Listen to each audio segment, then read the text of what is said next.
Staircase है, होता है कि अभी 3 मंजिला मकान है, चलो देखते हैं। 3 दोस्त, सबसे पहले स्टेयरकेस पे कौन चढ़ के जाता है? जो चढ़ेगा उसको आत्मविश्वास आएगा, जो नहीं चढ़ेगा उसको लगेगा मैं भी चढ़ूं, वो दूसरे दिन मेहनत करेगा।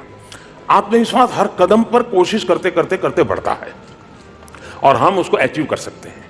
और इसलिए निरंतर ये कोशिश होनी चाहिए कि मैं जहां हूं उससे मुझे कुछ और अधिक करना है, और इसके लिए जो मुझे करना पड़ेगा वो मैं करूंगा। आप लोग एग्जाम के समय शायद टीवी देखते नहीं होंगे, लेकिन अभी अभी एक खबर मेरे दिल को छू गई। अभी साउथ कोरिया में विंटर ओलंपिक चल रहे हैं। उस विंटर ओलंपिक में कनाडा का एक नौजवान मार्क खेल रहा है और उसको वो स्नोबोर्ड का खिलाड़ी है। और आप लोग स्कूल बोर्ड के खिलाड़ी हो, वो स्नोबोर्ड के एग्जाम दे रहा था, आप लोग स्कूल बोर्ड के एग्जाम दे रहे हो, और वो ब्रॉन्ज मेडल ले आया। लेकिन उसकी कथा ये है कि स्नोबोर्ड की उसकी प्रैक्टिसिंग में 11 महीने पहले उसको भयंकर इंजरी हो गई, यानी 15-20 फ्रैक्चर हो गए। कोमा में था, 11 महीने पहले अस्पताल में पड़ा था। लेकिन अभी 4-5 दिन पहले वो ब्रॉन्ज मेडल ले आया और उसने अपने फेसबुक पर 2 फोटो रखी है। एक 11 महीने अस्पताल में पड़ा हुआ कोमा वाला दृश्य और बगल में ब्रॉन्ज मेडल का सम्मान प्राप्त करता हुआ, और फिर आगे उसने लिखा है धन्यवाद जिंदगी। कितना बड़ा आत्मविश्वास होगा कि हाथ पैर टूट चुके हैं, कोमा में चला गया इंसान है, परिवार भी, अब तो परिवार भी कहता होगा भाई बहुत हो गया, खेल लिया, अब ठीक हो गए, अब मत जाओ। लेकिन चला गया, फिर से कनाडा का सम्मान प्राप्त कर लिया। कहने का मेरा तात्पर्य यह है कि आत्मविश्वास हर पल प्रयासों से, और हम खुद ऑब्जर्व करते रहे अपने आप को, उससे आता है।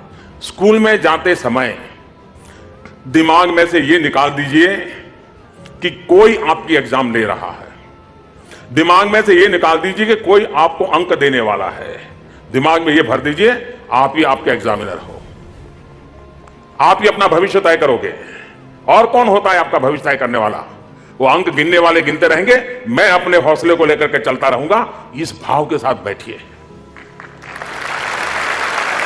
और आप देखिए, और जीवन में सफलता में आपके पास क्षमता हो, संसाधन हो, सब हो, लेकिन आत्मविश्वास न हो तो आप कुछ नहीं कर सकते।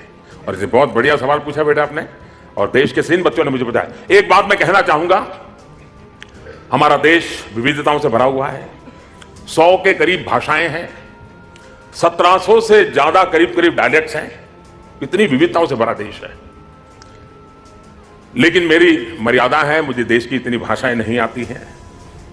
मैं बहुत सारे बच्चे होंगे जो आज मुझे ऑनलाइन या टीवी पे या अपने क्लासरूम में देखते होंगे, सुनते होंगे, मैं उनकी भाषा में नहीं बोल पा रहा हूं, और इसलिए, और मैं मानता हूं उन बालकों को उनकी भाषा में बात बतानी चाहिए, लेकिन ये मेरी मर्यादा है कि मैं तमिल नहीं बोल पाता, मलयालम नहीं बोल पाता, कन्नड़ नहीं बोल पाता। नॉर्थ ईस्ट में जाए तो हर 20-25 साल के बाद एक नई लैंग्वेज है। तो मैं पहले उन सभी बालकों की क्षमा चाहता हूं, और मैं सभी व्यवस्थापकों से कहूंगा कि हो सके तो इन्हीं बातों को उन भाषाओं में वॉइस ओवर करके अगर उन बच्चों तक पहुंचा दिया जाए तो उनकी अच्छी सेवा होगी। Next question. माननीय, कंसंट्रेशन को लेकर बच्चे बहुत स्ट्रेस्ड रहते हैं। 2 क्वेश्चंस हम ले रहे हैं। कनिष्का वत्स नोएडा से हैं, जो क्लास 10th में पढ़ती हैं और आपसे कुछ पूछना चाहती हैं। Kanishka.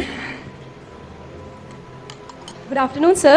My name is Kanishka Vats. I am student of class 10th from DV Public School, NTPC Dadri, Noida. So my question is, if any student is willing to concentrate on his or her studies but still gets distracted, so what he or she should do to concentrate more on his or her studies? Thank you, sir.